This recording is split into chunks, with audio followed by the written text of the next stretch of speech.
ریفراندۆم پێویستە لەناو پەرلەمانە بە پێی ڕێکاری یاسایی و پەیڕەوی ناوخۆ گفتوگۆی لەسەر بکرێ. ئەندامانی پەرلەمان ڕاستە حیزبە سیاسیەکان لە دەرەوە ڕێککەوتون لەسەر مەسودەیەک درافتێک، بەڵام لە بنەمادا دەبێت پەرلەمانتارانی کوردستان بە پێی مادە 54 بڕگەی 5 گفتوگۆ لەسەر هەر بابەتێک بکەن اینجا بخرێتە دەنگدانەوە.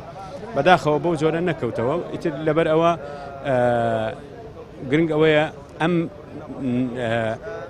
ڕاستپاردەی کە وەکو بڕیار کە دەنگی لەسەر درات بە جۆرێک لە جۆرەکان دەبێتە بڕیار کاری پێ بکرێ. گرنگ ئەوەیە سوور بن لەسەر ئەوەی کە ریفراندۆم لە کەرکووک و ناوچە کوردستانیەکان بکرێ. گرنگ ئەوەیە سوور بن لەسەر ئەوەی کە نەیەڵن لە مەندەلی ئاڵای کوردستان بکەوێ. گرنگ ئەوە نییە لێرە کەرنەڤاڵی ئاڵا بکەین. گرنگ ئەوەیە نێڵین لە کەرکووک و لە مەندەلی و لە جێگاکان ئاڵای کوردستان بکەوێتە مەترسیەوە. لەو ڕۆوە ئەگەر ریفراندۆم سبەینێ لە کەرکووک نەکرا وەڵامی پەرلەمان چی ئەبێ بۆ ئەو ڕاستپاردەی دەری کردووە. بۆیە من داخوازیمەوە بوو کە بە پێی پەیڕەو مامەڵە لەگەڵەوە بکرێ بە دانیشتنەکرا نەکرێتە